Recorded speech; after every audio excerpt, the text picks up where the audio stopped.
Sebelum melanjutkan, jangan lupa subscribe dulu, terima kasih. Bab 513, Mereka Menikah. Seng Xiao menatap Mu Qi sebentar sebelum mengetuk kepalanya pelan. Bagaimana kamu tahu kalau orang itu menatapmu, itu artinya dia menyukaimu. Aku mempelajarinya darimu, dasar narsisis. Mu Qi tiba-tiba tertawa. Saya akan mengirimmu ke universitas nanti. Mu Qi mengangguk. Meskipun dia tidak tahu apa yang akan dilakukannya, karena dia telah menyerahkan masalah itu kepada pria ini, dia tidak akan memikirkannya lagi. Setelah makan siang, waktu menunjukkan pukul 1:30. Seng Xiao mengantar Mu Qi ke universitas. Yang mengejutkan Mu Qi, tuan muda kedua dari keluarga Liang tidak ada di sana. Kemudian, Seng Xiao menerima telepon dari keluarga Liang. Kepala Seng, jika Anda belum meninggalkan kota Ye, apakah Anda ingin bertemu? Seng Xiao melihat arlojinya dan bertanya, di mana tempatnya? Jika pagi hari adalah urusan resmi, maka sore hari adalah urusan pribadi. Meskipun Seng Xiao tidak merasa ada yang memperhatikan Xiao Qier, dia tetap ingin tahu apa yang ada dalam pikirannya. Mu Qi tidak tahu apa yang sedang dilakukan Seng Xiao. Dia juga tidak tahu kapan Seng Xiao pergi. Satu-satunya yang dia tahu adalah bahwa tanpa Liang Muxie, dia merasa jauh lebih tenang dalam simposium di sore hari. Selama acara berlangsung, Feng Shanshan keluar untuk menjawab panggilan. Dan ketika dia kembali ke ruang kelas, dia berkata kepada Mu Qi, ada kasus besar di Jianchuan. Profesor bertanya kapan kita akan kembali. Dia butuh bantuan. Bukankah banyak dokter forensik lainnya? Ini bukan kasus yang sederhana. Mungkin latar belakang Anda akan membantunya dalam beberapa hal. Namun, kita tetap tidak bisa meninggalkannya di tengah jalan. Mu Qi merenung sejenak. Kemudian, dia kembali fokus pada simposium. Di sisi lain, Seng Xiao telah tiba di tempat yang diceritakan oleh keluarga Liang. Itu adalah Hotel Taman Langit yang terkenal di kota Ye. Saya minta maaf karena telah menyuruh Anda menjalankan perjalanan ini. Kau seharusnya sudah tahu bahwa wanita yang terus-terusan ditatap oleh saudaramu adalah tunanganku. Seng Xiao duduk di depan Liang Muye. Ia berbicara terus terang. Karena kau ingin bertemu denganku, kurasa ada sesuatu yang ingin kau ceritakan padaku. Saudaraku sama sekali tidak punya niat buruk. Dia tahu bahwa dia sudah keterlaluan dan dia telah mengundurkan diri dari program tersebut. Liang Muye menyajikan secangkir teh kepada Seng Xiao sambil berbicara. Saya harap kamu tidak keberatan. Jika Anda hanya ingin menjelaskan, Anda bisa melakukannya lewat telepon. Saya ingin mengundang ketua Seng dan istri Anda untuk menjadi tamu saya di rumah Liang. Kakak saya hanya ingin berteman dengan istri Anda. Namun, bocah konyol itu tidak tahu bagaimana mengungkapkan pikirannya. Dia begitu dimanjakan oleh saya. Liang Muye menjelaskan, situasi di keluarga Liang sangat rumit. Saya pikir Anda harus menyadari hal ini. Selama sekitar 100 tahun, kami jarang muncul di depan umum.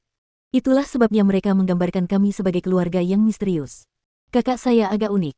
Dia jarang tertarik pada sesuatu. Namun, ketika dia menemukan sesuatu yang disukainya, saya akan selalu memikirkan cara untuk mendapatkannya. Jadi, apalagi yang ingin kakakmu dapatkan? Seng Xiao terdengar dingin dan berbahaya. Tidak, Anda salah paham, Ketua Seng. Dia hanya ingin menjadikan istri Anda sebagai saudari baptisnya. Jujur saja, tidak ada anak perempuan di keluarga saya. Baik ibu saya maupun saudara perempuan saya, semuanya meninggal muda. Mungkin karena itulah dia jadi sangat menyukai istri Anda. Seng Xiao tidak dapat memahaminya.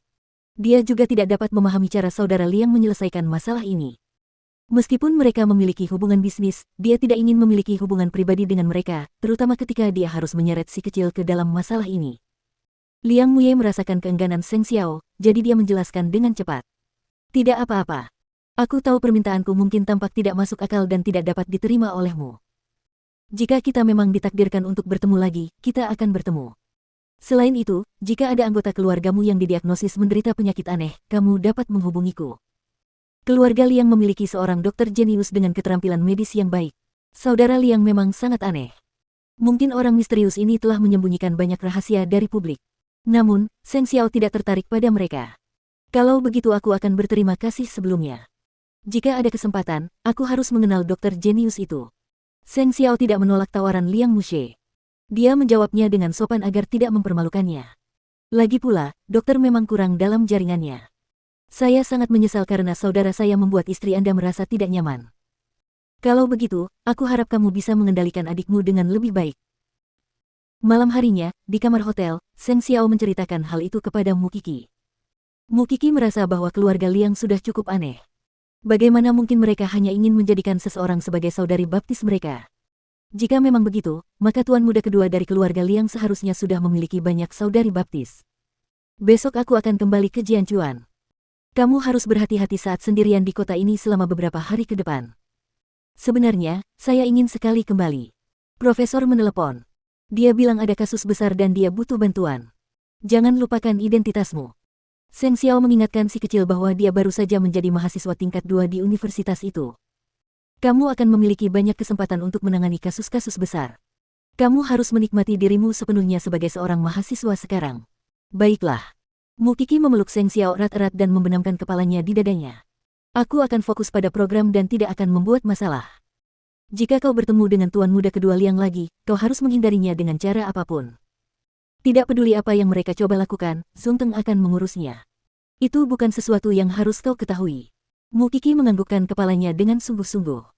Bahkan jika Mukiki telah berjanji, Seng Xiao tetap membiarkan Suce tinggal. Karena dia tidak percaya pada satupun kata-kata yang diucapkan Liang Muye. Di rumah Liang, Liang Mushe mengomel pada adik laki-lakinya. Kamu bisa jatuh cinta pada siapa saja. Tapi kenapa kamu harus menyukai tunangan Seng Xiao? Kalau itu orang lain, aku masih bisa memikirkan cara untuk mendapatkannya untukmu. Tapi wanita Seng Xiao tidak semudah itu didapatkan. Jadi, kamu bilang pada mereka aku ingin dia menjadi adik baptisku. Liang Mushe menyeringai pada kakaknya. Setidaknya kamu tidak akan malu. Sebenarnya, saya hanya ingin memperhatikannya, apapun yang dilakukannya. Liang Muye merasa tidak berdaya melihat saudaranya seperti ini. Mushe, apakah kamu teringat ibu ketika melihatnya? Ibu tidak suka tempat ramai, sama seperti dia. Dia selalu pendiam, duduk di sudut, tidak tertarik pada konflik apapun. Kakak, apakah benar-benar tidak ada cara untuk mendapatkannya? Liang Muye menggelengkan kepalanya. Mereka sudah menikah. Belum. Tapi mereka sudah bertunangan. Mereka sudah hidup bersama cukup lama. Kalau kamu hanya tertarik padanya untuk sementara, kamu harus tahan saja. Setelah mendengar apa yang dikatakan saudaranya, Liang Mushe terdiam. Bahkan Liang Muye tidak tahu apa yang ada dalam pikiran saudaranya. Dia cemas. Jika Liang Mushe menyukai sesuatu yang lain, dia akan bisa mendapatkannya dengan mudah. Namun sekarang, dia menyukai istri orang lain. Dan kebetulan sekali dia adalah milik Seng Xiao.